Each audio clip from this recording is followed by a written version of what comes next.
ஆரம்பிக்கலாமா? ஆரம்பிக்கலாமா? அருட்பெருஞ்சோதி அருட்பெருஞ்சோதி தனிப்பெருங்கருணை அருட்பெருஞ்சோதி. ஆத்ம வணக்கம். ஒரு 2-3 மாதமாக நான் வரலன்னு நினைக்கிறேன். இன்னைக்கு நான் பேசக்கூடிய தலைப்பு எழுதாத புத்தகத்தின் எழுத்து. அதாவது ஒரு புத்தகம் இருக்குது, அந்த புத்தகத்தில் எழுதப்படாத ஒரு எழுத்து. அதுதான் இன்னைக்கு நான் பேச போறது. எழுதாத புத்தகத்து ஏட்டின் பொருளை தெருளாத கண்ணி தெரிந்திருந்து ஓத, மலராத பூவின் மனத்தின் மதுவை பிறவாத வண்டு மனமுண்டவாறே. இது திருமூலர் திருமந்திரத்துல 2885வது பாடல். இதுல எழுத்துன்னு இருக்கிறாரு, புத்தகம்னு இருக்கிறாரு. அந்த புத்தகத்துல இது எழுதப்படாத ஒரு எழுத்து. அந்த ஏட்டுல இந்த பொருளை எப்படி தேடுவது? அதாவது எழுதாத புத்தகத்து ஏட்டின் பொருளை அப்படின்னு அந்த ஒரு வரி. ஒருவர் புத்தகத்தில் உள்ள எழுதப்பட்ட எழுத்துக்களை தம் கண்களால் பார்த்து படித்து அந்த ஏட்டின் பொருளை அறிந்து கொள்ளலாம். ஆனால் எவ்வகையில் ஒருவர் எழுத்துக்களே இல்லாத புத்தகத்தின் ஏட்டின் பொருளை அறிய முடியும்? இது எப்படின்னா, எந்த ஒரு மொழியையும் பயன்படுத்தாத எழுதாத புத்தகமாக, அதாவது வான் பற்றி நின்ற மறையாக அழிவற்ற ஒளி அலைகள் மூலம் வாழ்ந்து கொண்டிருக்கும் அனைத்து மனித குலத்திற்கும் மெய்பொருள் ரகசியத்தை இதுல வெளிப்படுத்தி இருக்கிறாங்க. இந்த ஒளி அலைகளை முறையாக தன்னுள் கிரகித்து அதை சொல்லாக்கி அப்படின்றதுதான் அந்த முதல் வரிகளின் விளக்கம். எழுதாத புத்தகத்தின் ஏட்டின் பொருளை. அடுத்தது தெருளாத கண்ணி தெரிந்திருந்து ஓத. அதாவது தெருள் அப்படின்னு சொன்னா அறிவின் தெளிவு என்று அது பொருள்படும். தெருளாத கண்ணி அப்படின்னா ஒவ்வொரு உள்ளும் உறைந்திருக்கும் வெளிப்படாத அறிவொளி ஆகும். அதாவது கண்ணி அப்படின்னும் பொழுது தெருள்னா அறிவு, அறிவின் தெளிவு. கண்ணி அப்படின்னு சொல்லும் பொழுது ஒவ்வொரு உள்ளிலிருந்தும் உறைந்திருக்கும் வெளிப்படாத, அது உறைந்திருக்குது ஆனா அது வெளிப்படாத அறிவொளிதான் அதோடைய பொருள். தெரி அப்படின்னு சொன்னா வெளிப்படுதல், அதாவது தாக்கப்பட்டு அது வெளிப்படுகின்றது, அதுதான் தெரி. அதாவது ஒவ்வொரு உள்ளும் உறைந்திருக்கும் கன்னித்தன்மை நிரம்பிய ஆனால் வெளிப்படாத அந்த அறிவொளி எழுதாத புத்தகமாக இருந்து கொண்டிருக்கும் இப்பிரபஞ்ச ஏட்டின் ஒளி அலைகளை தம்முள் முறையாக கிரகித்து அதன் பொருளை உணர்ந்து ஓதும் போது. அடுத்தது 3வது வரி, மலராத பூவின் மனத்தினை மதுவை. அப்படின்னா ஒவ்வொருவர் மூல ஆதாரத்திலும், அதாவது மலராத பூவாய் மறைந்திருந்த ஒளிக்கும் பராசக்தியான பெண்மையின் கன்னித்தன்மை தாக்கப்பட்டு அதனால் வெளிப்பட்ட மலர்ந்த அப்பூவின் மனத்தை, அதாவது ஒவ்வொரு குள்ளாரையும் அந்த வாழை இருக்கின்றது. அது நம்ம இவங்க ஆண் இவங்க பெண் அப்படின்னு சொல்லி இருக்கிறோம். ஆனா ஒவ்வொரு ஜீவாத்மனும் பெண் தன்மை உடையவர்கள். அப்ப ஒவ்வொரு ஆத்மனுக்கு உள்ளேயும் அந்த வாழை என்பவள் கன்னித்தன்மையாக இருக்கின்றாள். அடுத்தது 4வது, பிறவாத வண்டு மனமுண்டவாறே. ஒவ்வொரு மானுட யாக்கையிலும், யாக்கை என்றால் உடம்பிலும் குடிகொண்டிருக்கும் வெளிப்படாத 6 அறிவோடு விளங்கி கொண்டிருக்கும். இந்த 6 அறிவு மனிதன், இந்த 6 அறிவு முழுமையாக விளங்குனுச்சா அப்படின்னு கேட்டா முழுமையாக இன்னும் விளங்கவில்லை. அந்த 6 அறிவோடு விளங்கி கொண்டிருக்கும் ஆதியும் அந்தமும் இல்லாத பிறவாத ஆன்மா என்னும் உயிர் வண்டாக அப்பூவின் மனத்தின் மதுவை உண்டு மயங்கி அந்த மானுட உடம்பை விட்டு விலகி எங்கும் வெளிச்செல்லாமல் அவ்வுடம்பிலேயே ரீங்காரம் இட்டபடி இனிதே அமர்ந்திருக்கும். இது பாருங்க, அந்த 4 வரியில திருமூலர் அவ்வளவு அழகாக இதை எதை சொல்றாரு அப்படின்னு உங்களுக்கு இன்னமும் புரியல அப்படின்னு சொன்னா, அது உங்களுடைய வாசி, உங்க உள்ளிலிருந்து எழுத்து அப்படின்னு சொன்னா நீங்க நினைக்கிற மாதிரி அது வரி வடிவம் கிடையாது, அது ஒளி வடிவம். எழுத்து என்பது நம் உள்ளிலிருந்து எழும் ஒரு உயிர், அதுதான் எழுத்து. அது அக்ஷரம் பத்திரம் அப்படின்னு சொல்லுவாங்க. அப்படின்னா நீங்க காணுகின்ற இந்த ஒரு கோடு போட்டு எழுதுகின்ற வரி வடிவம் அல்ல. அது என்ன அப்படின்னு சொன்னா அது உங்களுடைய உள்ளிலிருந்து எழும் உயிர். அது வாசி. அந்த வாசி இருக்கிற வரைக்கும் தான் உங்களுடைய ஆன்ம அறிவு உள்ளுக்கு பிரகாசிக்கும். சரிங்களா? அப்ப இத இன்னொரு வரியில எப்படி சொல்றாருன்னா, உடம்பினை முன்னம் இழுக்கென்று இருந்தேன், உடம்புக்குள்ளே உருபொருள் கண்டேன். உருபொருள், அந்த உருபொருள் அப்படின்றதுதான் அந்த வாசியை கண்டேன். உடம்புலே உத்தமன் கோவில் கொண்டான் என்று உடம்பினை யான் இருந்து ஓம்புகின்றேனே அப்படின்றாரு. இதுல பெருமான் எப்படி சொல்றாருன்னா, ஓர் எழுத்தில் 5 உண்டென்பார் வெண்ணிலாவே, அது ஊமை எழுத்தாவதென்ன வெண்ணிலாவே. அப்ப அத இவர் எப்படி குறிப்பிடுகின்றார் அப்படின்னு சொன்னா, அதை ஊமை எழுத்து அப்படின்னு சொல்றாரு. அப்ப எழுதாத புத்தகத்தின் எழுத்து. அடுத்தது இவர் எப்படி அதை குறிப்பிடுகின்றார்? ஊமை எழுத்து, பேசாத எழுத்து. அப்ப இது என்ன அப்படின்னு கேட்டா, நாம இந்த தமிழ் மொழி அப்படின்னு சொல்லும் பொழுது அந்த தமிழை நம்ம மொழிக்கு உட்பட்டு கொண்டுட்டு வந்துட்டோம். ஆனா தமிழ் என்பது மொழிக்கு உட்படாத ஒன்று. ஏன்னா அது நம்முள் எழும் உயிர். அந்த உயிராகப்பட்டது எழுந்தால்தான் நீங்க எந்த ஒரு ஒளியையும் நீங்க வெளியில அப்படி என்று தள்ள முடியும்.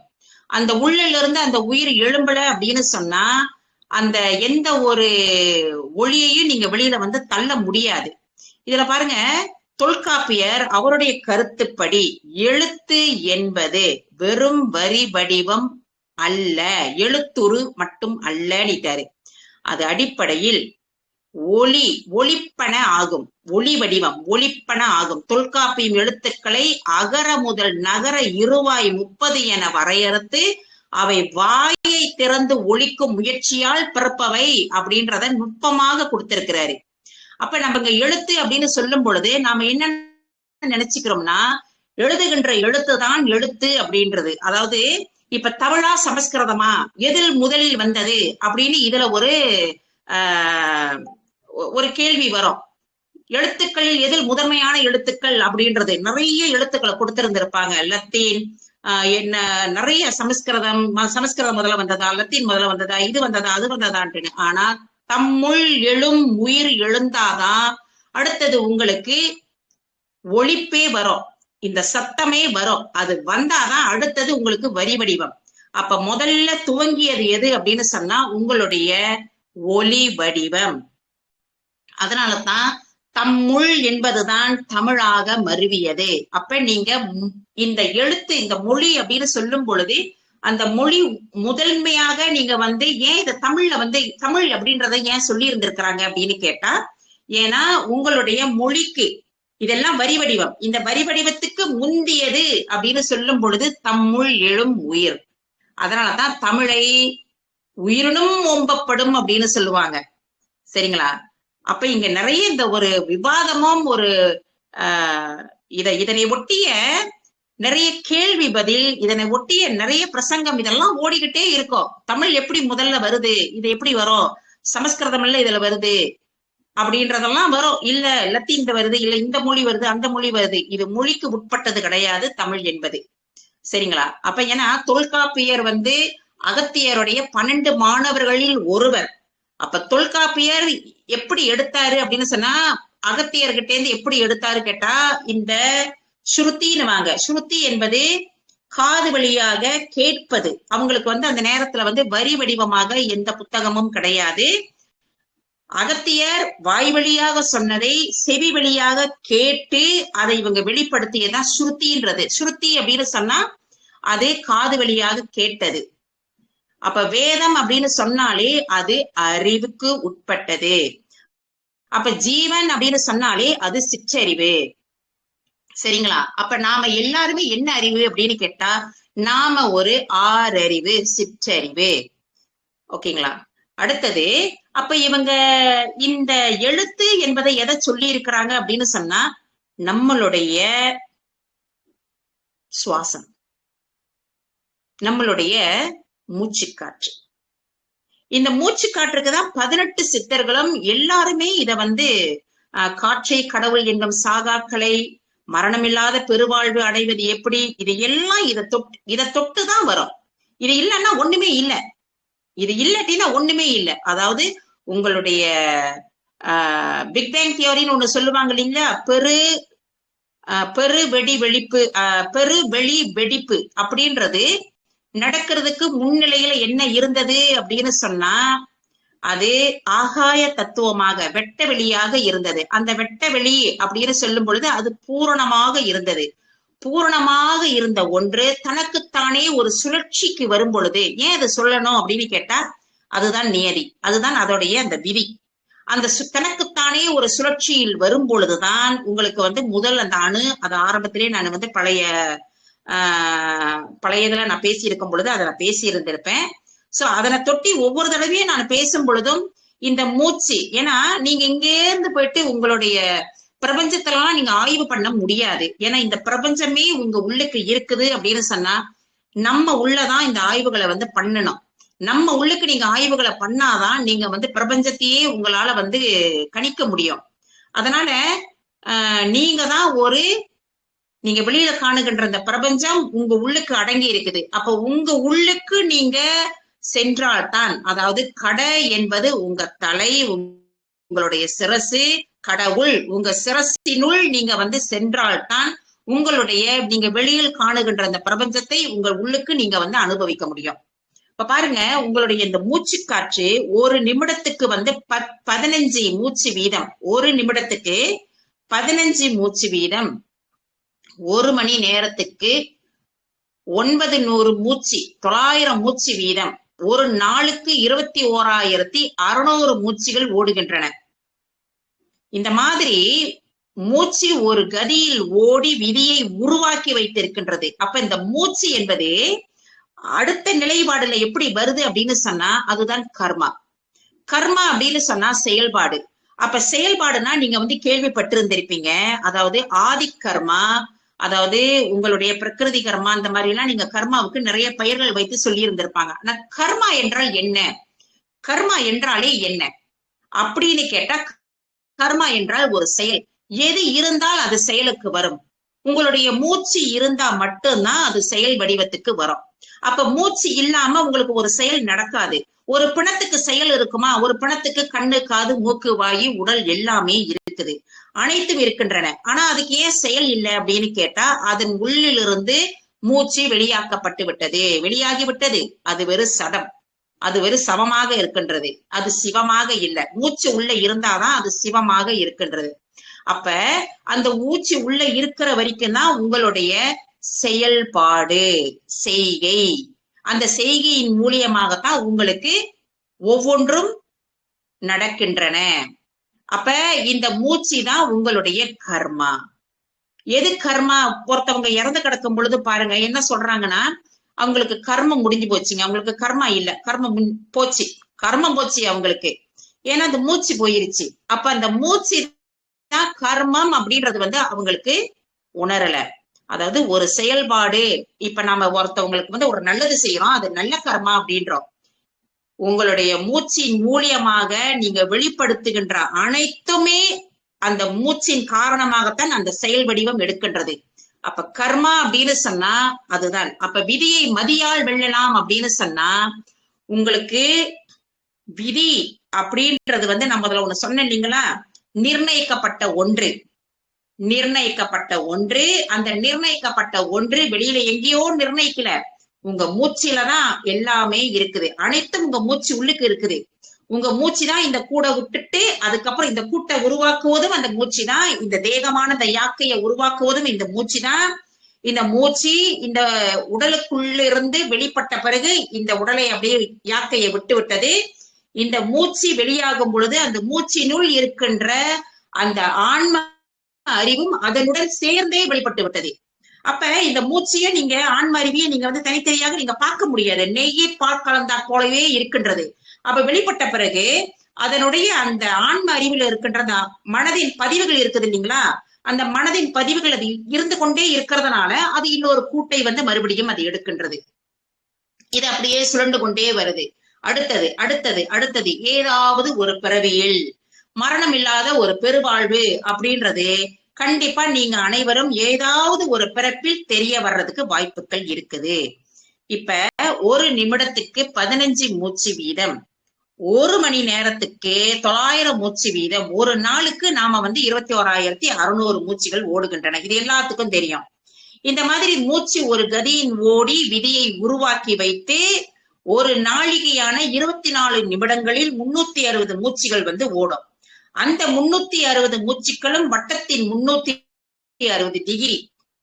அதற்குள் நவக்கிரகங்களின் கதிர் இயக்கம் பாய்ச்சல் ஒரு சுற்று முடிந்துவிடும். அதனாலே ஒரு நாளிகைக்கு 24 நிமிட கணக்கு ஏற்படுத்தப்பட்டது. இந்த 216 உயிர் மெய்யெழுத்துக்களும் இந்த 21,600 மூச்சுக்களைத்தான் குறிக்கின்றன. இந்த 12 உயிரெழுத்துக்களும் வலது நாசியில் ஓடும் சூரியக்கலை 12 அங்குலம் ஓடுவதை குறிக்கும். ஒரு மாதத்தில் சூரியக்கலை 12 நாட்கள், அதாவது நம்மளுடைய வலது இருக்குதுங்களா, ரைட், இந்த ரைட்ல உங்களுடைய சூரியக்கலை, இந்த இடது அப்படின்னு சொல்லும் பொழுது உங்களுடைய சந்திரக்கலை. இந்த சந்திரக்கலை உங்களுக்கு சில நேரம் நீங்க கவனிச்சீங்கன்னா உங்களுடைய இந்த வலது உங்களுடைய அடைச்சிக்கும். அடைச்சிக்கிட்டு இந்த இடது மட்டும்தான் உங்களுக்கு சுவாசம் ஓடிக்கொண்டே இருக்கும். உங்களுடைய இந்த வலது அடைச்சி இடது சுவாசம் ஓடிக்கொண்டே இருக்குதுன்னா உங்களுடைய மனதின் இயக்கம் அதிகமாக இருக்குது. மனதின் இயக்கம் அதிகமாக இருக்குது. அப்ப என்ன பண்ணுவாங்க, அதாவது ஆன்மீகவாதிகள் இதை அறிந்தவர்கள் என்ன பண்ணுவாங்கன்னா அந்த நடைய மாத்துவாங்க. எப்படின்னா அத சந்திர கலையில ஓட விட மாட்டாங்க. ஏன்னா மனதின் இயக்கம் அதிகமாக இருக்கிறதுனால அது சூரிய கலையில ஓட்டுறதுக்கு முயற்சி பண்ணுவாங்க. அப்ப நீங்க இயல்பாக நீங்க இந்த பக்கத்து நீங்க படுத்தீங்க அப்படின்னு சொன்னீங்கன்னா இது அடைச்சி இது நல்லா கிளியரா உங்களுக்கு ஓட ஆரம்பிச்சிடும். அதனாலதான் எந்த ஒரு செய்கையை நீங்க செய்யறதுக்கு முன்னுக்கும் சூரிய கலையில அது ஓடி இருக்குது அப்படின்னு சொன்னா நீங்க எடுக்கின்ற ஒரு காரியம் உங்களால தெளிவாக அதை செயல்படுத்த முடியும். சரிங்களா? அதனாலதான் சில நேரம் இந்த நடை மாத்துவது, இந்த மடை மாற்றுவது இதெல்லாம் விஷயம் தெரிஞ்சவங்க செய்வாங்க. தெரியாம செய்யக்கூடாது. அப்புறம் குருடம் குருட்டாட்டம் அடி குழியில் விழுந்த கதையா போயிடும். சரிங்களா? இதுல இந்த சுவாசம் என்பதைத்தான் காற்றே கடவுள் என்னும் சாகாத கலை. இதுதான் சாகாத கலை. இது சாகுமா அப்படின்னு கேட்டா இது சாகவே சாகாது. இந்த உடலை விட்டு இது வெளியேகுது. வெளியேகும் பொழுது இந்த மூச்சாகப்பட்டது அந்த உடலை விட்டு வெளியேச்சு. அந்த மூச்சு சாகுதா அங்க அப்படின்னு கேட்டா அந்த உடலை விட்டு வெளியேகிறது தான் நாம என்ன பண்றோம் அப்படின்னு கேட்டா இவன் செத்து போயிட்டான் அப்படின்றோம். அந்த சுவாசம் அதை விட்டு வெளியேறிடுச்சு. அது இருக்கு, அந்த கொம்பொனன்ட் இருக்குது, காற்றோட காற்றாக இருக்குது. அது இன்னொரு கூட்டை எடுக்குது. அது எப்படி எடுக்குது அப்படின்னா இந்த ஒரு மணி நேரத்துல நான் அதெல்லாம் விளக்கி நான் சொல்லிக்கிட்டு இருக்கும்போது வருகின்ற வகுப்புல நான் சொல்றேன் அது எப்படி எடுக்குதுன்னு. ஏன்னா எங்கேயோ இருந்து உள்ளுக்கு நுழையில தெரியுங்களா, ஒவ்வொரு அணுவுக்குள்ளில் இருந்துதான் அது வியாபித்த மன்னமாகவே இருக்குது. அதாவது இறைவன் இப்படி இருந்து கொண்டு இப்படி படைக்கிறார் அப்படின்றதுதான் எல்லாரும் நினைச்சுக்குவாங்க. அதாவது பேரறிவு என்பது இப்படி ஒண்ணு இருக்குது, இப்படி ஒண்ணு இருந்து கொண்டு சிற்றறிவை படைத்ததா. நம்ம சித்தாந்தம் படிக்கும் பொழுது இப்படிதான் படிச்சிருந்திருப்போம். பேரறிவு, சிற்றறிவு, பரமாத்மன் இருக்கும் பொழுதே இந்த சிற்றறிவாக இருந்தது. சித்தாந்தம் இப்படிதான். இது துவைதம். ஆனா நீங்க அத்வைதம் படிக்கும் பொழுது எப்படி இருக்கும் அப்படின்னா ஒன்றிலிருந்து 2 வெடித்தது, ஒன்றிலிருந்து 2 பிரிந்தது அப்படின்னு படிச்சிருந்திருப்பீங்க. அப்ப சித்தாந்தத்துல எப்படி இருக்கும்னா அது துவைதம். பேரறிவு இருந்தது, சிற்றறிவு இருந்தது. இதை உருவாக்கியதா அப்படின்னு கேட்டா இல்ல, இது இருக்கும் பொழுது இது இருந்ததுன்னு சொல்லி நீங்க சித்தாந்தத்துல படிச்சிருந்திருப்பீங்க. அப்ப இதுல என்ன சொல்ல வரேன் அப்படின்னு சொன்னா இறைவன் இங்க இருந்து இங்க இதை படைத்து கொண்டு இருந்தார். இறைவன் இப்படி இருந்துகிட்டாரு, உலகத்தை இப்படி படைத்தார். இப்படி இருந்துகிட்டு அப்படி கிடையாது. அதாவது இங்கிலீஷ்ல சொல்லணும்னா கிரியேட்டர், கிரியேஷன், கிரியேட்டிவிட்டின்னு சொல்லுவாங்க. கிரியேட்டர் அப்படின்னு சொன்னா ஒருத்தர் படைச்சாரு, அவரு கிரியேட்டர். கிரியேஷன் அப்படின்னு சொன்னா படைப்புகள். ஒருத்தர் படைச்சாருன்னு சொன்னாங்களா, அதை எதை படைச்சாரு, படைத்ததை எல்லாமே கிரியேஷன். கிரியேட்டிவிட்டி அப்படின்னு சொன்னா அந்த படைப்புக்கு உள்ளிலிருந்து ஒண்ணு வியாபித்து கொண்டே இருக்குது தெரியுங்களா, அதுதான் கிரியேட்டிவிட்டி. அப்ப இறைவன் எப்படி இருக்கிறாருன்னா இறைவன் கிரியேட்டர் என்பவர் ஒரு அணுவுக்குள்ளார கிரியேட்டராக இருந்து அதன் உள்ளில் இருந்து கிரியேட்டிவிட்டியா வெளியில வராரு தெரியுங்களா, அதுதான் அந்த கிரியேஷனாகவே மாறுது. அதனாலதான் ஒவ்வொரு அணுவுக்குள்ளாரையும் இறைவன் இருக்கின்றார் அப்படின்னு சொல்றாங்க.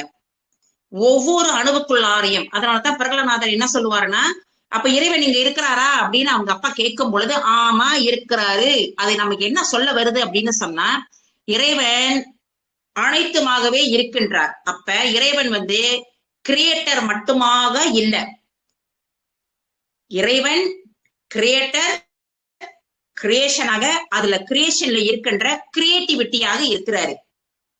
இதுல இதை தெரிந்து கொள்வதற்கு, இதை உணர்ந்து கொள்வதற்கு உங்களுடைய அறிவு அந்த அளவுக்கு நீங்க உள்ள நுழைந்து நீங்க அதை உணர்ந்து கொள்ள வேண்டும் அப்படின்னு சொன்னா உங்களுடைய சுவாசம் தான் அதுக்கும் உங்களுக்கு உதவி புரிய வேண்டும். ஏன்னா உங்களுடைய அறிவு பிரகாசிக்க வேண்டும் அப்படின்னு சொன்னா நீங்க எவ்வளவுதான் நீங்க வெளியில இருந்து எவ்வளவு புத்தகங்கள், எவ்வளவு வேதங்கள், எவ்வளவு நீங்க புறத்தில் படித்தாலும் அனைத்தும் உங்களுக்கு அது ஏட்டறிவு, அது அக அறிவு கிடையாது. அக அறிவு என்பது ஒன்று உள்ள இருக்கின்றது. அதை நீங்க படிக்கணும் அப்படின்னு சொன்னா உங்களுடைய பேச்சை நிறுத்தி மூச்சை கவனிப்பது மட்டுமே தான் அது அக அறிவு. அதுதான் சாகாத அறிவு, சாகாத கலை. அந்த சாகா கலையை படிக்கணும்னா சும்மா புத்தகத்துல எடுத்து வச்சு படிக்கிற ஒரு விஷயம் கிடையாது. சாகா கலையை நான் படிக்கணுங்க அப்படின்னு சொல்லி உங்ககிட்ட 1 லட்சம் வாங்கினாலும் அது புண்ணியம் இல்லாதது.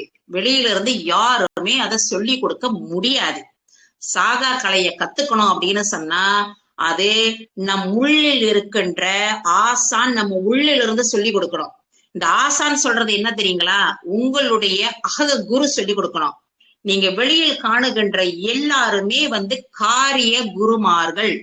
காரண குரு அப்படின்னு சொன்னா உங்களுடைய மனம் ஒண்ணு கத்துக்கோ அப்படின்னு சொல்லுது தெரியுங்களா, அதுதான் காரண குரு. ஆனா உள்ள இருக்கின்ற சத்குரு எது தெரியுங்களா, உங்களுக்குள்ளார உங்க அறிவுக்குள்ளார பேரறிவாக இருக்கின்றது இல்லைங்களா, அதுதான் உங்களுடைய ஆசான். அந்த உள்ள இருக்கின்ற ஆசான் தான் சொல்லி கொடுக்கணும். அப்ப அதை சொல்லி கொடுக்கறதுக்கு ஒரு கோடு போட்டு காமிக்கிறாங்க இல்லைங்களா, அந்த மாதிரி கோடு போட்டு வெளியில இது இப்படி இருக்குதுப்பா அப்படி இருக்குதுப்பா அப்படின்றத ஒண்ணு சொல்லி கொடுக்குறாங்க இல்லைங்களா, அவங்க எல்லாருமே காரிய குருமார்கள் தான். அப்ப வள்ளல் பெருமான், பரமஹம்ச சிவானந்தர், ரமண மகரிஷி, ராமகிருஷ்ண பரமஹம்சர் இவங்கெல்லாம் எதுவாக இருக்கிறாங்க அப்படின்னு கேட்டா உங்க அறிவுக்குள்ளார பேரறிவாக. இப்ப நீங்க ஔவை எழுதினதை உங்களுக்கு தெரிஞ்சுக்கணுமா, நீங்க எவ்வளவுதான் வெளியில நீங்க ஆய்வு பண்ணாலும் முடியாது. திருக்குறளை நீங்க தெரிஞ்சுக்கணுமா, வெளியில நீங்க எவ்வளவுதான் படிச்சாலும் அதனுடைய உட்பொருளை அறிந்து கொள்ள முடியாது. அதை எங்க போயிட்டு அறிந்து கொள்ள வேண்டும், உங்களுடைய அகத்துல அறிந்து கொள்ளணும். அதனுடைய டிப்ஸ் என்ன அப்படின்னு கேட்டா, எப்படிங்க அதை கத்துக்கிறது அப்படின்னு கேட்டா, உங்களுடைய மூச்சை கவனிக்க வேண்டும். அந்த மூச்சை கவனிக்கிறதுக்கு நீங்க தகுதியான ஒரு ஆசானை அணுகி அதன் மூலியமாக தெரிஞ்சுக்கலாம். சரிங்களா? இப்ப மேலும் கீழும் வாசித்து கொண்டிருக்கும் காற்று சிந்தைகளில் ஒத்து ஆடாது ஓடாது நின்று போய்விட்டால் மரணமில்லா பெருவாழ்வு என்று பொருள் கூறுவார்கள். அதையே ஔவையார் வாசி வாசி என்று வாசித்த சிவம் இன்று சிவா சிவா என சிந்தைதனில் நின்று அப்படின்னு அவர் பாடி இருந்திருப்பாரு. இப்ப இந்த வாசி அப்படின்னு சொன்னா எல்லாருமே வெளியில இருக்கிற இந்த ரேஷகம், பூரகம், கும்பகம் இதுவா அப்படின்னு கேட்டா, அதாவது ரேஷகம், இந்த பூரகம், கும்பகம் இது இன்ஹேல் எக்ஸ்ஹேல். அப்ப நான் மூச்சை வெளியில் விட்டு நான் உள்ள இழுத்து இப்படி இந்த ஒரு சுழற்சியில தான் நான் வாழ்ந்து கொண்டிருக்கின்றேனா அப்படின்னு கேட்டா அது கிடையாது. உங்களுடைய அகத்துக்குள்ளாரே உங்களுடைய சுவாசம் குண்டளித்து கொண்டு இருக்கின்றன. இது எங்க அப்படின்னு கேட்டா, நீங்க உங்க குழந்தையில அதை உள்ளதான் இருக்குது. நீங்க குழந்தையிலிருந்து பிறந்து நீங்க வாய் வழியாக நீங்க வெளியில வந்தீங்க தெரியுங்களா, வெளியில அதுக்கப்புறம் தான் அது என்ன பண்ணுது அப்படின்னு கேட்டா உள்ள குண்டளித்து கொண்டு இருந்தது. அதுக்கப்புறம் தான் உங்களுடைய இந்த நாசி வழியாக இப்படி வெளியில அதுக்கப்புறம் ஒரு சுழற்சி. அதுக்கு முன்னாடி உங்க சிரசுக்குள்ளாரே இப்படி குண்டளித்து கொண்டு இருந்தது. அதுக்கப்புறம் வெளியில வந்த பிறகு கர்ப்பப்பையை விட்டு வெளியில் வந்தவுடன் இந்த நாசி வழியாக வெளியிலும் உள்ளிலும் இது கொஞ்சம் நீட்டமாயிருச்சு. கட்டையாக குண்டளித்து கொண்டு இருந்தது. இப்படி ஒரு சர்க்குலேஷன்ல இருந்தது. இது உள்ளுக்கே சர்க்குலேஷன்ல இருந்தது. அதுக்கப்புறம் இந்த மூக்கு வழியாக இப்படி குண்டளித்து கொண்டு இருந்தது. இப்படி கொஞ்சம் நீட்டமாயிருச்சு. இப்ப நீட்டமாயிட்டோன்னு என்ன ஆயிருச்சு அப்படின்னு சொன்னா, உங்களுடைய உள்ள இருக்கின்ற அறிவு உங்களுடைய புலன்கள் வழியாக வெளியில வியாபிக்க ஆரம்பித்து விட்டது. அதனாலதான் பாருங்க, பிறந்த குழந்தைக்கு உடனே கண்களுடைய பார்வை தெளிவாக பிறந்த உடனே எல்லாம் தெரியாது. அது எப்படி இருக்கும்னா ஒரு மாதிரி பிளேவா இருக்கும், அப்படியே ஒரு ஷேடோவா இருக்கும். நல்ல தெளிவாகலாம் அதுக்கு தெரியறதுக்கு வாய்ப்பு இல்லை, அப்படியே ஷேடோவா இருக்கும். அப்ப இந்த உள்ள இருக்கின்ற இந்த சுவாசம் அது உள்ளிலிருந்து அந்த அணுவை உருவாக்கி, அந்த அணுவை ஓரணுவிலிருந்து ஈரணுவு, 2, அப்புறம் 4, 6, 8 அது முழு குழந்தையாகி அது வெளியில பாருங்க, நாம அதோடைய அந்த தன்மையை உணராமல் இந்த உடல் என்ற இந்த பாத்திரத்தை நம்ம போட்டு உடைச்சிருவோம். ஏன்னா அதை அறியல. அப்ப அதை அறியாததுனால அது உள்ளிலிருந்து நடக்கின்ற அந்த வாசியின் மூலியமாக நாம இந்த உலகத்தில் உள்ள அனைத்தையுமே நம்ம பிடிச்சுக்கிட்டு இதுதான் வாழ்க்கை அப்படின்னு நினைத்து கொண்டு இந்த வாழ்க்கையை வாழ்ந்து வாழ்ந்து வாழ்ந்து வாழ்ந்து நம்ம உள்ள இருக்கின்ற அந்த பொருளை நாம செலவு பண்ணிட்டோம். அதனாலதான் பாருங்க, ஒரு காலகட்டம் வரைக்கும் தான் உங்களுடைய அணுக்கூட்டுக்கள் ரீஜெனரேட் பண்ணோம்னு சொல்லுவாங்க. அதாவது அது புதுப்பிக்கும். அதன் பிறகு அதனை கிராஃப் இறங்க ஆரம்பிக்கும். ஏன்னா நீங்க உங்களுடைய குழந்தையில நீங்க பிறக்கும் பொழுது உங்களுக்கு ஒரு லட்சம் உங்களுக்கு போட்டு கொடுத்தாச்சு, இதான் போ அப்படின்னு சொல்லி கொடுத்தாச்சு. கொடுத்ததை நாம என்ன பண்ணிக்கிட்டு இருக்கிறோம்னா, நாம ஒவ்வொரு நிமிடமும் அதை பயன்படுத்தி கொண்டே இருக்கின்றோம். ஆனா ஒரு நேரத்துல நாம அதை மறுபடியும் இதை தெரிந்த பிறகு, இப்ப என்னெல்லாம் கேட்டீங்கன்னா அது தெரிஞ்சிருச்சு. அது தெரிஞ்சதுனால இப்ப நான் இவ்வளவு நேரம் நான் பேசுறேன் பாருங்க, இவ்வளவு நேரம் பேசும் பொழுது ஓகே இவ்வளவு நான் செலவு பண்ணிட்டேன். அதுக்கப்புறம் இதை என்ன பண்ணணும்? இப்ப செலவு பண்ணிட்டேன்னா என்ன பண்ணணும்? நான் அதை மறுபடியும் சம்பாதிக்க வேண்டும். அதாவது எப்படி சம்பாதிக்கிறது? உள்ளில் இருந்துதான் சம்பாதிக்கிறது. எப்படி இறைக்க இறைக்க கிணறு ஊறுகின்றதோ அதே மாதிரி உள்ளில் இருக்கின்றது ஊறணும் அப்படின்னு சொன்னா அது மறுபடியும் நீங்க என்ன பண்ணணும்? உங்களுடைய பேச்சை நிறுத்தி மூச்சை கவனிக்கணும். இப்ப பாருங்க, 1333 குறள் திருக்குறள்ல இருக்குது. இதே வள்ளுவர் தமது குறட்பாக்களில் முதல் அடியில் 4 சீர்களையும் 2வது அடியில 3 சீர்களையும், அதாவது 3ஐயும் 4ஐயும் கூட்டணும்னா 7 அதிகாரங்கள். இந்த 7 என்னன்னு சொல்லுவாங்கன்னா அதிகாரங்கள். 1333 7 இது என்ன அப்படின்னு கேட்டா உங்களுடைய உடல்ல இருக்கின்ற சக்கரம். இந்த உடல்ல இருக்கின்ற சக்கரம் இது தலைக்குள்ளார இருக்கின்றது. அதாவது முதல் படியில நீங்க என்னன்னு தெரிஞ்சுக்குவீங்க அப்படின்னு சொன்னீங்கன்னா 7 சக்கரமும் கீழே இருந்து வருதுங்க. மூலாதாரம், சுவாதிஷ்டாரம், மணிப்புரம் அப்படின்றத 7ஐயும் நீங்க கீழே இருந்து நீங்க முதல்ல தெரிஞ்சுக்குவீங்க. அதுக்கப்புறம் நீங்க தெரிய தெரிய தெரிய எப்படி நம்ம ஒரு சர்டிபிகேட் பண்ணிட்டு ஒரு டிப்ளமா பண்ணிட்டு டிகிரி பண்ணிட்டு மாஸ்டர் பிஹெச்டின்னு போறோம். அந்த மாதிரி நீங்க ஒரு மாஸ்டர் பிஹெச்டி அப்படின்னு நீங்க அகப்படிப்பை நீங்க படிக்க படிக்க என்னன்னு தெரிஞ்சுக்குவீங்க அப்படின்னு சொன்னீங்கன்னா உங்க சரசுக்குள்ளாரையும் 7 ஆதாரங்களும் இருக்கின்றன. அந்த 7 ஆதாரத்துக்குள்ளார நீங்க போதணும். அதாவது உங்களுடைய அந்த 18 படின்னு சொல்லுவாங்க இல்லைங்களா, அது எங்க அப்படின்னு சொன்னீங்கன்னா உங்க உள்ளுக்கு இருக்குது. அந்த படியெல்லாம் உங்க உள்ளுக்குதான் நீங்க ஏறி போகணும். இந்த மாதிரி 18 மெய்யெழுத்துக்களும் இடது நாசியில் 16 அங்குலம் ஓடக்கூடிய சந்திர கலையையும் மனம் உயிரையும் சேர்த்து 18ஐ குறிக்கும். இந்த 18ஐயும் 18 சித்தர்கள் என்றும் பதி அப்படின்னா சித்தர்கள் என்று குறிப்பிடுவார்கள். பதி அப்படின்னு சொன்னா யாரு அப்படின்னு சொன்னா, பதி நம்ம பசு, நம்ம சிற்றான்மா. பதி அப்படின்னு சொன்னா அது யாரு அப்படின்னு கேட்டா பேரறிவு. இந்த சிற்றறிவு இந்த சிற்றறிவுக்குள்ளார ஒரு பேரறிவாக இருக்கின்றது தெரியுங்களா? அதுதான் இறை தத்துவமான இந்த பதி என்பது இறைவன். அந்த இறைவன் பதி. பசு அப்படின்னு சொன்னா இந்த சிற்று அப்படின்னு சொன்னா சிறிய, இந்த சிறிய அறிவு ஜீவன், ஆன்மா ஜீவன், சரிங்களா? இந்த ஜீவன் தான் அந்த பசு. இந்த பசுதான் வந்து பதியை நோக்கியே இருக்கும். அது காலை மடக்கி பாருங்க. அந்த கால் என்பது எது அப்படின்னு சொன்னா அந்த 2 கால் அது கிடையாது. கால் என்பது உங்களுடைய மூச்சு காற்று. இந்த அதுல கூட நீங்க பாத்தீங்கன்னா அந்த பசு வந்து அப்படி நாக்கை எடுத்து அந்த நாசி துவாரத்தை வந்து அடைச்ச மாதிரி இருக்கும் பாருங்க. நீங்க பாத்தீங்கன்னா இதெல்லாம் எது அப்படின்னு சொன்னீங்கன்னா உங்களுக்கு வந்து அது சிம்பாலிக்கா உங்களுக்கு சொல்லப்படுகின்றது. இதையெல்லாம் உங்களுக்கு அந்த சிலையில் உங்களுக்கு காண்பிக்கின்ற ஒவ்வொன்றும் உங்களுக்கு சொல்லப்படுகின்ற தகவல். அந்த தகவல் என்னன்றதை நம்ம வந்து தெரிஞ்சுக்கணும். ஏன்னா நம்ம வெளி உலகத்துல நீங்க நிறைய விஷயங்களை தெரிஞ்சுக்கிறதுக்கு முயற்சி பண்ணுவீங்க. ஆனா அகம் சார்ந்த ஒரு விஷயம் அறிவியலாக நான் தெரிஞ்சுக்கணும் அப்படின்னு சொன்னா அது கொஞ்சம் கஷ்டப்படுவாங்க. ஏன்னா இந்த புற உலக வாழ்வியிலே நீங்க வந்து உழண்டு கொண்டே இருக்கும் பொழுது அதுல அக உலகம். அப்ப என்ன கேட்டீங்கன்னா இல்லம்மா நீங்க வந்து ஆன்மீகவாதியாக நீங்க அக உலகத்திலே இருக்கிறீங்க, அதனால நீங்க இதெல்லாம் தெரிஞ்சுக்கிறீங்க, அது கிடையாது. ஒரு அம்மா பண்ணக்கூடிய வேலையும் நான் பண்ணணும். ஒரு என்ன பேர குழந்தைங்களாம் அவர் வந்துட்டாங்க. சோ அதுங்களுக்கு செய்ய வேண்டியதும் செய்யணும். புறத்தில் இருக்கின்ற அனைத்து காரியங்களும், அதாவது என்ன சொல்லுவாங்கன்னா 1000 கூத்தாடினாலும் காரியத்தில் கண்ணா இருன்னு சொல்லுவாங்களா. அந்த காரியம் என்பது எது அப்படின்னு கேட்டா நம்ம உள்ள ஓடுகின்ற அந்த சுவாசம். அந்த சுவாசத்தின் மூலியமாக நடக்கின்ற ஒவ்வொரு புற காரியத்தையும் செய்து கொண்டு அகத்தில் இருக்கின்ற காரியத்தையும் கண்ணும் கருத்துமாக அதை வந்து செயல்படுத்த வேண்டும். இதனாலதான் நம்ம வந்து சகஜ பழக்கத்துல நீங்க வந்து முந்தி காலத்துல நீங்க வந்து அப்படியே தவத்திலேயே உட்கார்ந்து இருந்திருப்பாங்க. தவத்திலேயே உட்கார்ந்து இருந்துட்டு வெளியில வந்த பிறகு நிறைய அவங்க வந்து இன்னல்களை வந்து அவங்க எதிர்நோக்க வேண்டிய ஒரு சூழ்நிலைகள் இருக்கும். அதனாலதான் இப்ப உள்ள ஒரு காலகட்டம், ஏன்னா அது வந்து யுகங்கள் மாறிவிட்டது அல்லவா. அதனால அந்த யுகங்கள் மாறின பிறகு இப்ப உள்ள ஒரு காலகட்டத்துல நீங்க தவம் பண்ணிக்கிட்டு இருக்கிறது தேவையில்லை. உங்களுடைய வாழ்க்கையே தவமாக மாற்றுங்கள்.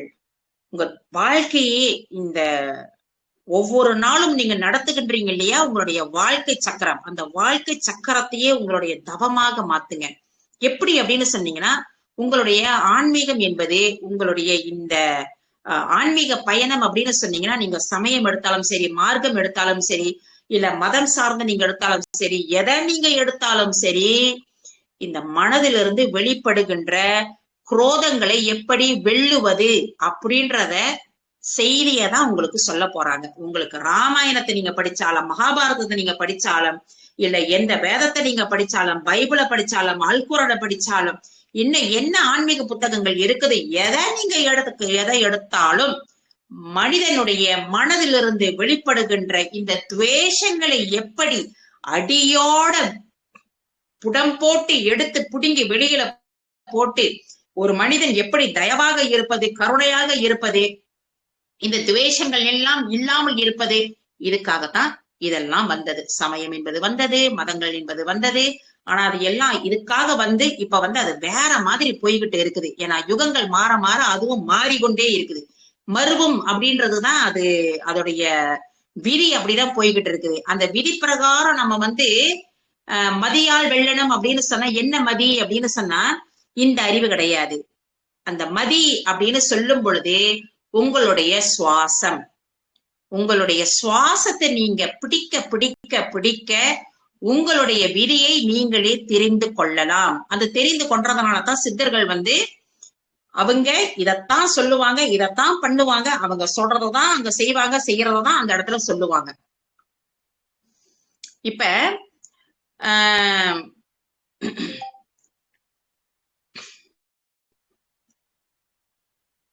இந்த சுவாசத்தை நான் இப்படி உள்ளுக்கு பாக்குறதுனால எதெல்லாம் நம்மளால பண்ண முடியும் அப்படின்னு கேட்டா, என்னுடைய விதியை மட்டும்தான் தெரிஞ்சுக்க முடியுமா அப்படின்னு கேட்டா இல்ல.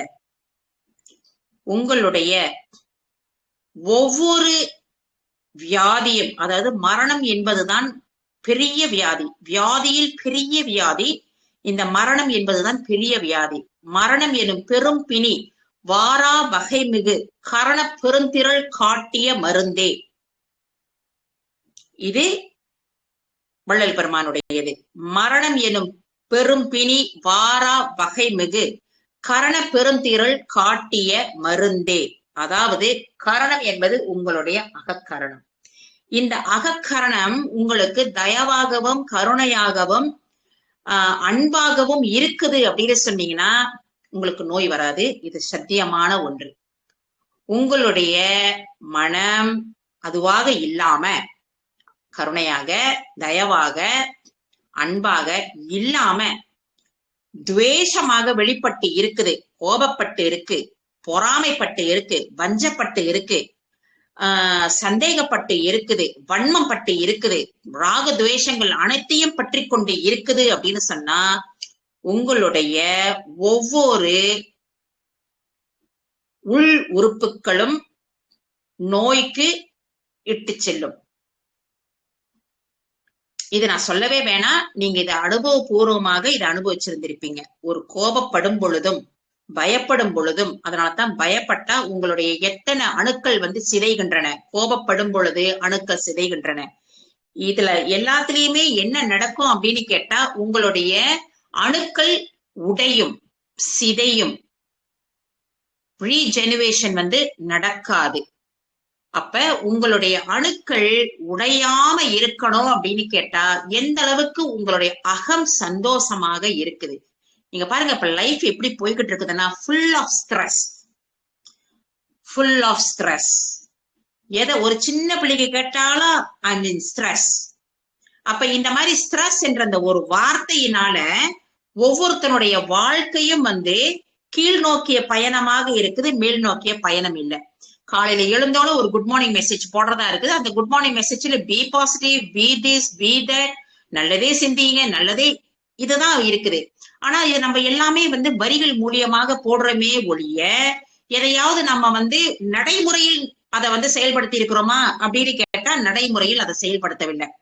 ஏன்னா இதை நம்ம படிக்கிறதோட சரி, எதை இருந்தாலும் நாம படிக்கணும், ஆனா அகத்துல அதை நம்ம செயல்படுத்துறோமா கிடையாது. அப்ப உங்களுக்கு இந்த வாழ்க்கை என்பது எதற்காக கொடுக்கப்பட்டிருக்குது அப்படின்னு சொன்னா பிராக்டிகம்.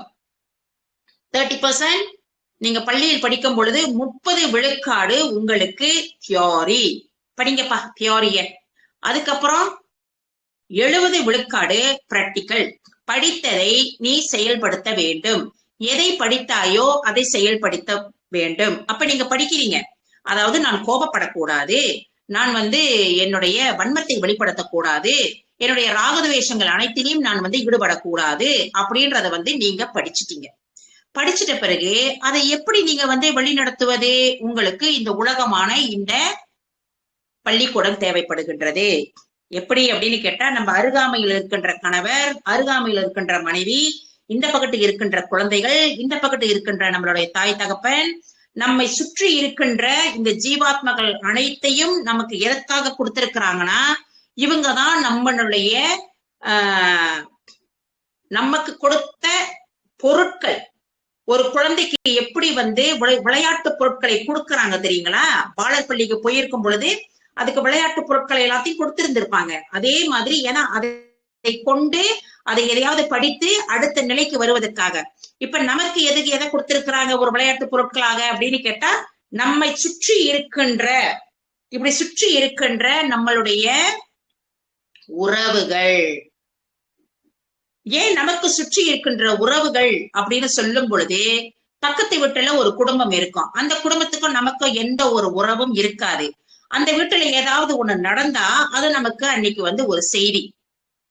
நமக்கு படபடக்குமா, பதைக்குமா அப்படின்னு கேட்டா பதைக்காது. ஏன்னா அது அடுத்த வீடு. அந்த வீட்டுக்கும் நமக்கும் ஒரு பந்தம் இருக்குதா? இல்ல. அப்ப அந்த வீட்டுக்கும் நமக்கும், அந்த வீட்டுல உள்ளவர்களுக்கும் குடியிருக்கிறவங்களுக்கும் நமக்கும் ஏதாவது பந்தம் உள்ளதா அப்படின்னு கேட்டா அது பந்தம் இல்ல. அதனால நமக்கு பதைக்காது. அதுவே நமக்கு அப்படின்னு சொல்லும் பொழுது நம் தாய், நம் தகப்பன், நம் குழந்தை, என் கணவன், என் மனைவி, என் உற்றார், என் உறவினர், என் சகோதரர்கள் இப்படின்னு சொல்லும் பொழுது ஒரு பந்தம் என்பது உருவாகிவிட்டது. இந்த பந்தத்தை உருவாக்குறது எது? இந்த மாயை என்பதுதான். இது ஏன் இதை உருவாக்குது, எதனால இதை உருவாக்குது அப்படின்னு சொன்னா, இந்த மாயை என்ற அந்த மகாசக்தி நமக்கு பாடம் சொல்லி கொடுக்குது. இதை நான் ஏன் கொடுக்குறேன் அப்படின்னு சொன்னா, நீ படிக்கணும், நீ படிக்கிறதுக்கு இதுதான் உனக்கு புத்தகம். புத்தகத்தை இப்படி ஒண்ணு கொடுக்க மாட்டாங்க நம்மளுக்கு எல்லாம் இப்படி கொடுத்திருக்கிறாங்களே இந்த சூழல். இந்த சூழல் தான் நம்மளுக்கு ஒரு புத்தகம். அப்ப இதன் மூலியமாக இந்த வாழ்வியல நம்ம என்ன படிக்கிறோம் அப்படின்னு சொன்னா, இதுல அழுவுறோம், இதுல சிரிக்கிறோம், இதுல வேதனைப்படுகின்றோம், இதுல கோபப்படுகின்றோம், இதுல வன்மத்தை வெளிப்படுத்துகின்றோம், எல்லா குரோதங்களையும் வெளிப்படுத்துறோம்.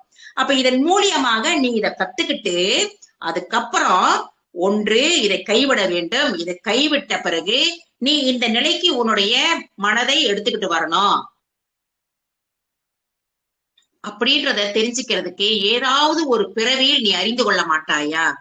சரி, இந்த பிறவியில நீ அறிஞ்சிக்கல, மறுபடியும் போ, வா, அடுத்த பிறவி வந்துட்டியா, ஏதோ ஒரு 10% தெரிஞ்சுக்கிட்ட, வாழ்க்கையை முடிஞ்சு போச்சு, அடுத்தது வா. இப்படியேதான் போய்கொண்டே இருக்குது. அப்ப எத்தனை பிறவிகள் நம்ம இந்த சுழற்சியில் வந்த வண்ணமாகவே இருக்கிறோம். ஆனா இதனுடைய விதி என்ன தெரியுங்களா? ஏதாவது ஒரு பிறப்பில் நீங்க இத அறிந்து கொள்ள வேண்டும் என்பது அந்த விதியில் நிர்ணயிக்கப்பட்ட ஒன்று. அப்ப அந்த விதி அப்படின்னு சொல்லும் பொழுது அது நிர்ணயிக்கப்பட்ட ஒன்று. அனைத்து செயல்பாடுகளும், அனைத்து செயல்களும், அனைத்தும், அதாவது இன்றைய நிமிடம் வரைக்கும் அனைத்தும் நிர்ணயிக்கப்பட்ட ஒன்று. இட்ஸ் ஃபேட்டட் அப்படின்னு சொல்லுவாங்க. அதாவது விதியை மதியால் வெல்லலாம் அப்படின்னு சொன்னா அந்த விதியை மதியால் வெல்லலாம் என்ற ஒரு விதி விதித்திருந்தால் ஒழிய அந்த விதியை மதியால் வெல்ல முடியாது. இதுல பாருங்க, அடுத்த வரி அருணகிரிநாதர் சொல்லுவாரு, சீவன் ஒடுக்கம் பூத ஒடுக்கம் தேர உதிக்கும் பரஞான தீவ விளக்கம் காண எனக்குள் சீதள பத்மன் தருவாயே. இப்ப இதுல சீவன் ஒடுக்கம் அப்படின்னு சொன்னா இந்த ஜீவாத்மாவை பரமாத்மாவோடு இணைத்தல், அகந்தையை ஒடுக்குதல். இந்த பூத ஒடுக்கம் அப்படின்னா ஐம்புலன்களையும்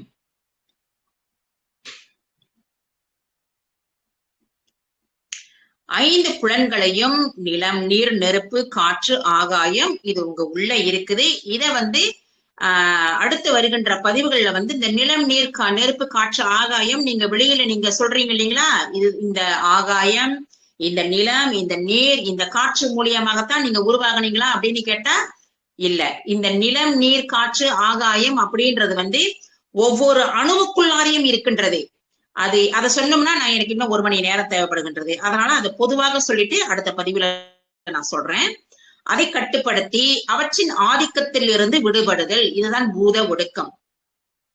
தேர ஒதிக்கும், அதாவது சீவன் ஒடுக்கம், பூத ஒடுக்கம், தேர ஒதிக்கும் பரஞான. தேர ஒதிக்கும் அப்படின்னு சொன்னா, தேர அப்படின்னு சொன்னா தெளிவாக, நன்றாக, முழுமையாக. உதிக்கும் அப்படின்னு சொன்னா வெளிப்படும், தோன்றும், வெளிப்படும். பரஞான தீப விளக்கம் அப்படின்னு சொன்னா இறைவனின் பேரொளி.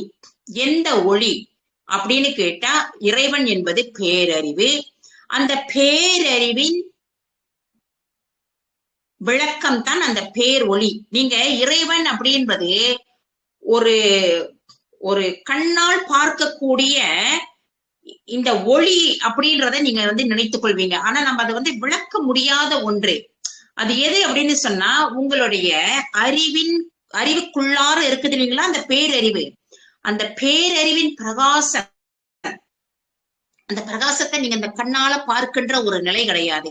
இறைவனின் பேரொளி அப்படின்னு சொன்னா அந்த ஒளியில சொல்லும் பொழுது அனைவரும் என்ன நினைச்சுக்குவாங்கன்னா ஒரு பிம்பம், ஒரு பெரிய ஒரு வெளிச்சம், சூரியனை போல ஒரு ஒளி போல அப்படின்ட்டு. அது கிடையாது. பேரொளி அப்படின்னு கேட்டா அது பேரறிவின் பிரகாசம். அது இறைநிலை பற்றிய ஒரு ஞானம். அது சுருக்கமா அப்படின்னு சுருக்கமா அதை சொல்லணும்னா ஆன்மாவை இறைவனோடு ஒன்றிணைந்து, அதாவது இந்த சிற்றறிவை பேரறிவோடு ஒன்றிணைந்து. அது எங்கேயுமே இல்லைங்க. உங்களுடைய அறிவு எங்க இருக்குதோ அந்த அறிவுக்குள்ளார பேரறிவாக இருக்கின்றாரு. அதாவது எங்கேயோ போயிட்டு தேட வேண்டாம். நீங்க இறை என்பதை நீங்க வெளியில எங்கேயோ தேட வேண்டாம், அந்த அறிவுக்குள்ளாரையே இருக்குது. அதனாலதான் ரொம்ப நிறைய பேர் என்ன நினைப்பாங்க அப்படின்னு சொன்னா இறைவனை நான் இங்க காணணும் அங்க காணணும், காண்பதிலே இருப்பாங்க. காண்பது அப்படின்னு சொன்னா இந்த கண்ணால் காணக்கூடிய ஒன்று கிடையாது, அது அறிவினால் அறியக்கூடிய ஒரு ஞானம். அப்ப ஆன்மாவை இறைவனோடு ஒன்றிணைந்து இந்த ஐம்புலன்களின் பிடியிலிருந்து விடுபட்டு, ஏன்னா உங்களுடைய ஆன்ம அறிவு தான் இந்த ஐம்புலன்கள் வழியாக வெளியில வருது. இந்த ஐம்புலன்கள் வழியாக வெளியில் வராம இந்த பிடியிலிருந்து விடுபட்டு முழுமையான ஞானத்தை பெறுவதே இதனுடைய பொருள். இது அருணகிரிநாதர் இந்த பாடலை எதுல பாடி இருக்கிறாருன்னா, திருப்புகழ் 497வது பாடலில் வரும் வரி இது. இது உள்ளமும் உயிரும் உருக உணர்த்தும் அருணகிரிநாதரின் பாட்டு. இந்த பாட்டை நீங்க இதுல அருணகிரிநாதருடையது இன்னொன்னு என்ன கேட்டீங்கன்னா, ஏறுமையில் ஏறி விளையாடும் முகம் ஒன்று. அத வெறும் பாடலாக மட்டுமே பாடுவான்.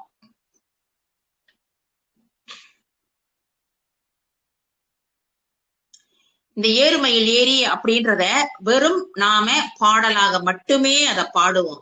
அதாவது ஏறுமையில் ஏறி விளையாடும் முகம் ஒன்று, அதுக்கப்புறம் ஈசனுடன் ஞான மொழி பேசும் முகம் ஒன்று, கூறும் அடியார்கள் வினை தீர்த்த முகம் ஒன்று, குன்றுருவ வேல் வாங்கி நின்ற முகம் ஒன்று, மாறுபடு சூரரை வதைத்த முகம் ஒன்று, வள்ளியை மனம் புணர வந்த முகம் ஒன்று. அப்ப இதுல என்ன நினைக்கிறாங்க அப்படின்னு சொன்னீங்கன்னா, இது எல்லாமே உங்களுக்கு மறைபொருளாக கொடுக்கப்பட்டது. உங்களுக்கு மறைபொருளாக உங்களுக்கு இதுல கொடுக்கப்பட்டது. இத நீங்க ஒவ்வொரு ஏறும் மயில் அப்படின்னு சொன்னா நீங்க எந்த மயிலை நினைச்சுக்குவீங்க? வெளியில் இருக்கின்ற மயிலை நீங்க நினைத்துக் கொள்வீர்கள். இதுல மயில் அப்படின்னு சொல்லும் பொழுது உங்களுடைய பிராணன், இதுல பாம்பு அப்படின்னு சொல்லும் பொழுது உங்களுடைய அபானன். அப்ப உங்களுடைய ஒவ்வொன்றையும் அந்த பாடல்ல உங்களுக்கு மறைபொருளாக சொல்லப்பட்டத அதை புரிந்து கொள்ளாமல் மயில் ஏறுது, அது விளையாடி அதுக்கு ஒரு முகம் ஒன்று அப்படின்னு அது கிடையாது. அதாவது அடைத்திட்ட வாசல், ஈசன் இருக்கும் வாசல், குருபீடம் முக்கோணம் சிறுவாசல், 10ஆம் வாசல் தில்லை சிறுவாசல், ஞானக்கண் நெற்றிக்கண் சுழிமுனை என்றெல்லாம் இந்த சித்தர்களால் குறிப்பிடப்படும் இடமாகிய புருவ மத்தியில் தன் புலன்களையும் மனதையும் நிறுத்த பாடுபடும் சிவயோகி லட்சிய ஸ்தானமாகிய ஓங்காரம் எனும் மயில் மேல் அமர முடியாமல் வழக்கமாக உள்ள ஏறி இறக்கும், அதாவது காற்றை சுவாசத்தை உள்ளேயும் வெளியேயும் விடும் விளையாட்டில் ஈடுபடுகிறார். இதுதான் முதல் படி. ஒரு சிவயோகி தியானத்துல உக்காடுறாரு, தியானத்துல உக்காந்து அவர் அவருடைய மூச்சை கவனிக்கின்றார். அது மேல ஏறி இறங்குது, மேல ஏறி இறங்குது, மேல ஏறி இறங்குது. இதுதான் முதல் முகம். முகம் அப்படின்னு சொன்னா இந்த முகத்தை கிடையாது, அது அந்தகரணம். அடுத்தது ஈசருடன் ஞான மொழி பேசு முகம் ஒன்று. இது ஏற்றி இறக்கி பழக பழக மனம் குவிந்து ஒன்றுபட்டு ஓங்காரம் என்னும் மயில் மீது சிறிது அமர்ந்து, அதாவது ஏறி இறங்கினா உங்களுடைய மூச்சை கவனிக்க கவனிக்க கவனிக்க அது என்ன பண்ணும் அப்படின்னு சொன்னா, உங்களுடைய மனம் எது கவனிக்குது? உங்களுடைய மனம் கவனிக்குது. அந்த மனம் அதை கவனிக்க கவனிக்க கவனிக்க அந்த மனம் எதை கவனிக்குது? மூச்சை கவனிக்குது. அந்த மூச்சு தான் மயில். அந்த மயில் மீது சிறிது அமர்ந்து அதுக்கப்புறம் தான் ஞான விசாரணையில் ஈடுபடுகிறான். அதாவது ஈசனுடன் ஞான மொழியில் பேசுகிறான். இதுதான் 2ஆம் படி. அப்ப ஈசருடன் ஞான மொழி பேசுமுகம் ஒன்று அப்படின்னு சொன்னா எங்க? அகத்துல எந்த மயில் மேல ஏறி? சுவாசி என்ற மயில் மேல ஏறி அதுல கவனிக்க கவனிக்க ஏறுது இறங்குது, ஏறுது இறங்குது. ஏன்னா நீங்க கவனிக்க கவனிக்க அந்த மனம் கொஞ்சம் அப்படி வெளிப்படும், மறுபடியும் நீங்க அது கூர்ந்து கவனிக்கும். அதனாலதான் அதை கூர்ந்து கவனி, அதை கூர்ந்து கவனி அப்படின்னு சொல்றாங்க. அடுத்தது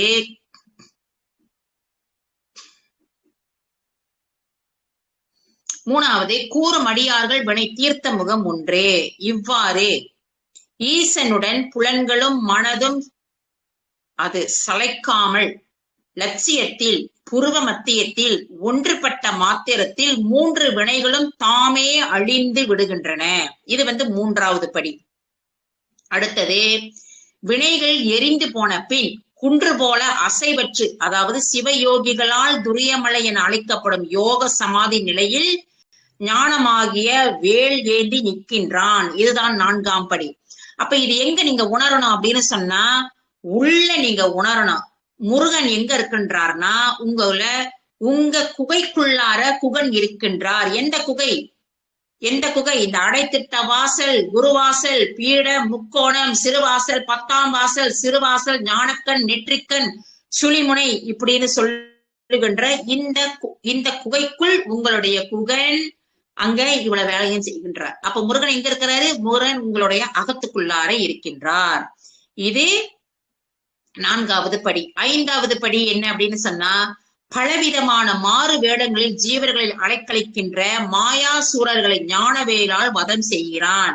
என்ன நீங்க பாருங்க, தியானத்துல உட்காந்துட்ட பிறகு நிறைய சிந்தனைகள் வருதுங்க அப்படின்னு சொல்லுவாங்க. அப்ப அந்த சிந்தனைகள் எல்லாம் இந்த ஞான வேளால் அப்படின்னு சொன்னா, அந்த வேல் என்பது எது அப்படின்னு சொன்னா அந்த அறிவு.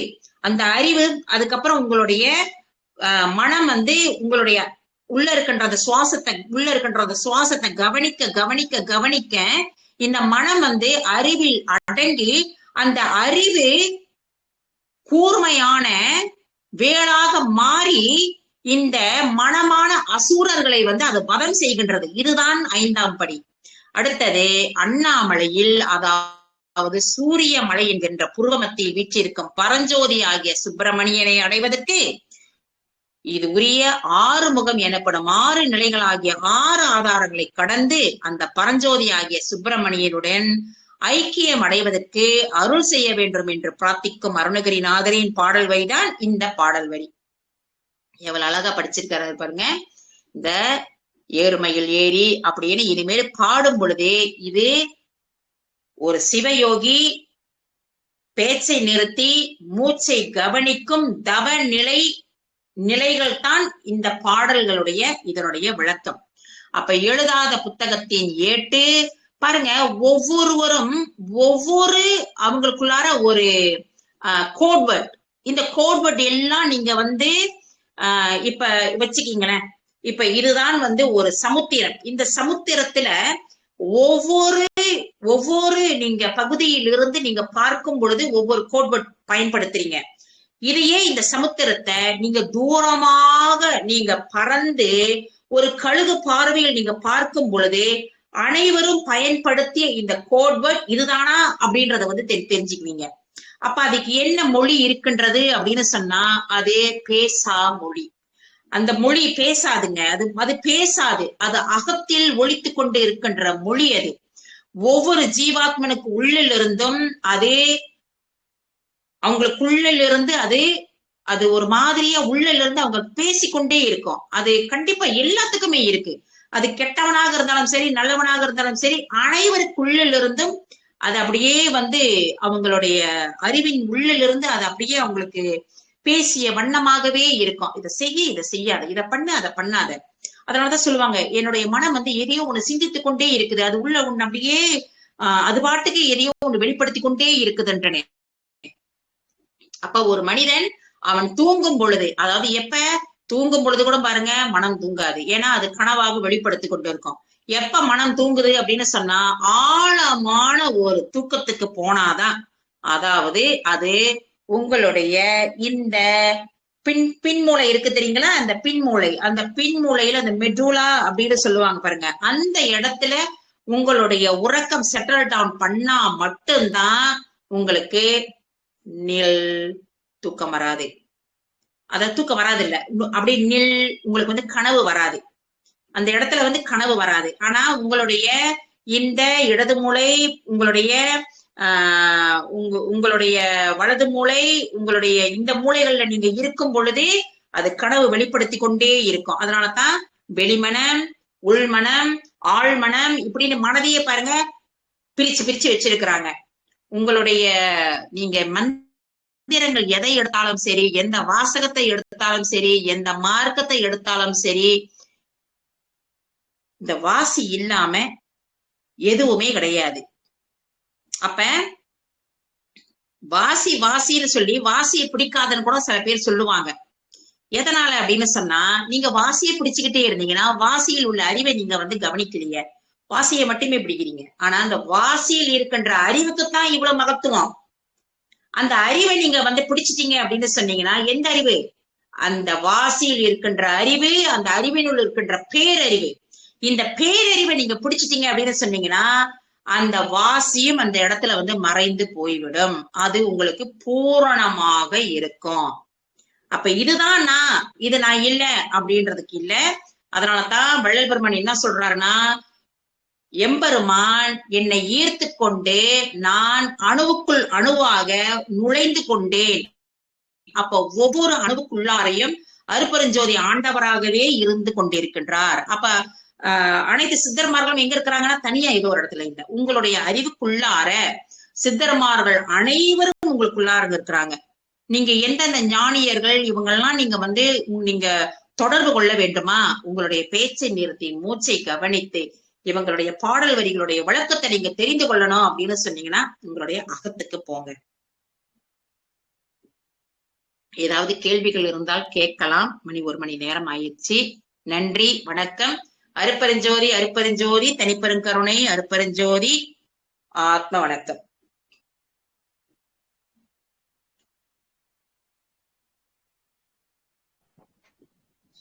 ஏதாவது கேள்விகள் இருக்குதுங்களா?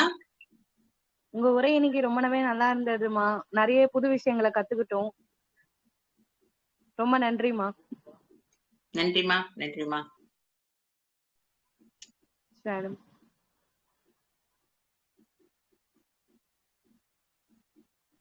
பிறகு ஏதாவது கேள்விகள் இருந்தாலும் நீங்க வந்து டெலிகிராம் சேனல்ல போடுங்கம்மா.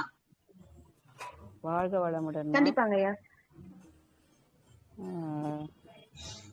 அருணகிரிநாதர் ஐயா கிளாஸ் முடிச்சுக்கலாங்களா? யாரோ கேள்வி கேட்கறாங்கன்னு நினைக்கிறேன். திருப்புகழ் பாட்டுல ஏறுமையில் ஏறி விளையாடும் அதுக்கு அர்த்தங்கள் பல விதமா ரொம்ப அருமையா அர்த்தங்கள் சொன்னீங்க. ரொம்ப அருமையான வகுப்பு, நல்லா இருந்தது. மறுபடியும் ரெக்கார்டிங் கேட்கணும்னு ஆசையா இருக்கு. நான் கண்டிப்பா கேட்க போறேன் ரெக்கார்டிங். ரொம்ப அருமையான வகுப்பு. மறுபடியும் எப்போ வருவீங்க நீங்க? அடுத்த மாதம் வருதுமா. அடுத்த மாதம் தேதி கவனிக்கல, அவர் தேதி கொடுத்திருக்கிறாரு. அடுத்த மாதம் வரும். மாதத்தில் ஒரு நாள் தான் நான் எடுத்திருக்கிறேன். மூச்சு பற்றி நிறைய விஷயங்கள் சொன்னீங்க. ரொம்ப நன்றிகள் அம்மா. வாழ்க வளமுடன். இதுக்கு நான் ரெக்கார்டிங் கேட்டுட்டு கேள்வி கேட்கிறேன். நான் ரெக்கார்டிங் கேட்டுட்டு அடுத்த வகுப்புல நான் உங்ககிட்ட இந்த சில கேள்வி கேட்கிறேன். சரிங்கம்மா.